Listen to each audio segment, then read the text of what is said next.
Janasena, Telugu Desam, BJP కూటమి assembly అభ్యర్థి కొనతాళ్ల Ramakrishna nomination శుక్రవారం స్థానిక గాంధీనగరంలో రిటర్నింగ్ ఎన్నికల కార్యాలయంలో దాఖలు చేశారు.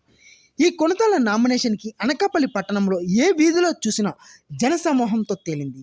ముందుగా ఈ నామినేషన్ కార్యక్రమం అనకాపల్లి స్థానిక రింగ్ రోడ్డు కార్యాలయం దగ్గర ర్యాలీతో ప్రారంభమై పలు సాంస్కృతిక కార్యక్రమాలతో కొనతాళ్ల రామకృష్ణ మధ్య ముందుకు సాగారు.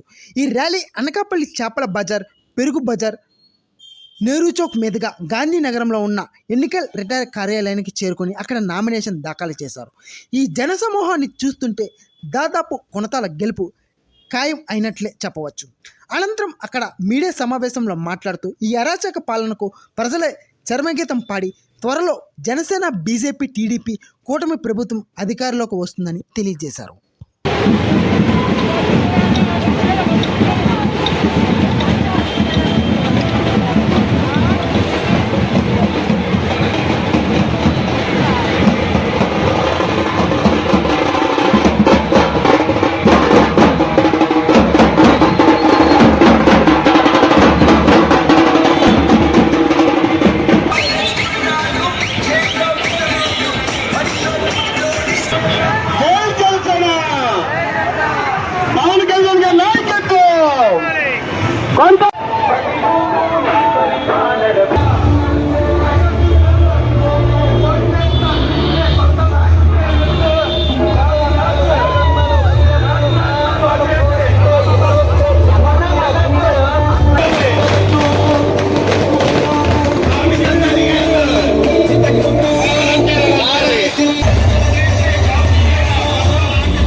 అనకాపల్లి నియోజకవర్గ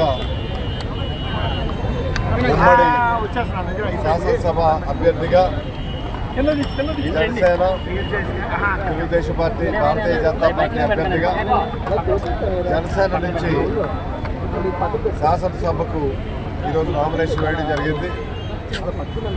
అనకాపల్లి పుర ప్రజలు, కార్మికులు, కర్షకులు, విద్యార్థులు, మహిళలు, అన్ని వర్గాల ప్రజలు, మూడు పార్టీల నాయకులు అందరి సమక్షంలో ఈరోజు నామినేషన్ వేయడం జరిగింది.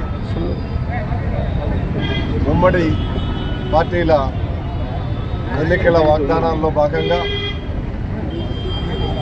అందరికీ 4,000 రూపాయల పెన్షను, ప్రతి నెల వారి ఇంటికే చేరే విధంగా వికలాంగులకి 6,000 రూపాయలు పెన్షను, అది కూడా వారి ఇంటికే చేరే విధంగా వ్యవస్థ కొనసాగిస్తూ రైతు బంధు అని ప్రతి రైతుకు 20,000 రూపాయలు రాష్ట్ర, కేంద్ర ప్రభుత్వాల ద్వారా ఇచ్చే కార్యక్రమం కానీ, మహిళలకు పెళ్లి కానుకగా 1,00,000 రూపాయలు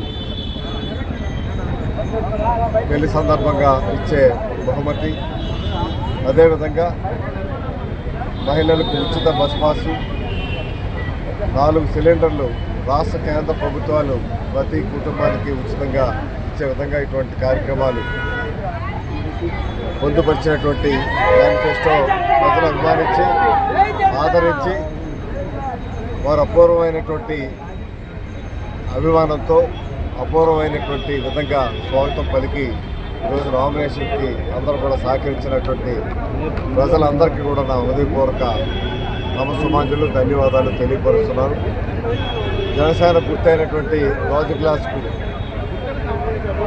అదేవిధంగా పార్లమెంట్ అభ్యర్థి అయినటువంటి సీఎం రమేష్ గారికి కమలం గుర్తుపై ఓటు వేసి గెలిపించాల్సిందిగా మరొకసారి హృదయపూర్వకంగా అందరినీ కోరుతున్నాను.